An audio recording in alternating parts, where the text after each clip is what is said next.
Welcome to the closing stages of this quite remarkable season in which I have not been beaten in any game of any competition. My Norwich Invincibles. I don't have the best squad in the world, as I'm never given huge transfer budgets. I also suffer horrendous injury crises every season. But I've learned something recently that I've never seen explained, and I've learned how to use it. So let's see how I did it. And I can tell you, you'll be surprised what it all comes down to and how simple that it is to change your fortunes in this game. So follow me and see how you can actually do this as well. So as you can see, a quadruple of Premier League, FA Cup, League Cup and Community Shield. I didn't win the Champions League, but I also didn't lose a game either. I drew twice in the semi-final against PSG, losing on the away goals. They were a much better team than me. My poor little Norwich. So how could I really argue or be too depressed about that? What was really important is that I didn't lose a match either. There are three things that I did differently this season. After a little bit of experimentation, I decided to change how I actually went about the game. And one of the things is probably one of the most crucial things that I've learned, and I've never ever seen it explained. I just experimented and found that it worked. I have watched thousands of videos on how to stop these bad runs, and no matter what the experts tell me, it never actually works. I just suddenly, after a bit of experimentation, as I said, I've just found how it works. Okay, so firstly, the first thing that I changed, it's very important, I think, that you need to set to watch the full match, especially at the beginning of each match. If you're actually dominating and scoring tons of goals, then hey, just drop it down. I very rarely did. Because I always found that once I dropped it down to comprehensive or extensive, they scored. So I then had to switch it back to full. So I just watched the full match. And that way I could see exactly what was going on, and it gave me time to change what I needed to change. And this change that you make is not going to happen straight away. You have to play with it until it's right. So you have to give yourself time to actually play with it. So I very rarely did anything than watch the full match, which meant I was only playing about 25 games a week, and it kind of took me 3.5 weeks to do this save. But at the end of the day, it was worth it. I was unbeaten and untouchable. And you can see from the competitions here that I, pretty much swept the board. I lost in the semi-final of the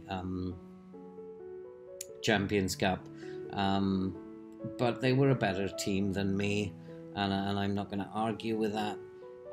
But it's I didn't lose a match either. I drew 0-0 away and drew 1-1 at home. They won on the away goals, so I didn't actually lose a game. A quadruple of Premier League, FA Cup, League Cup and Community Shield. Not losing a single game all season. The second thing that I did was much more scouting of the opposition. Firstly, the manager. I've heard experts saying that it doesn't tell you much information, but it tells you an awful lot. Let's take a look at the Stoke manager and see what we can learn from that one. So this screen will tell us a lot about how Stoke play. and his coaching style is pretty much based on mentals, so he's developing their mentals, their off the ball composure, all the other things that you'll find in there. So he's not really focusing on the physical side or the technical side. He also will tell you about the pressing style and the passing style. These are interesting because they say mixed, which like means that he can play any particular style. It's very important, therefore, to have a look at what they do against teams similar to you. Look at his preferred formations, and that will give you a clue when you see how they line up before a particular game. But have a look at his motivating. That will be a key as to how good he is at mind games. If you've got a high motivating, don't take him on at mind games, because he's likely to beat you unless you have a very high motivating score as well. Mind games are about motivating players. So if he's got high motivating, don't take him on. The next thing that I check out is the players. And in particular, I'm just going to be looking at how much acceleration and pace they have, how quick they are, will affect how I play the game.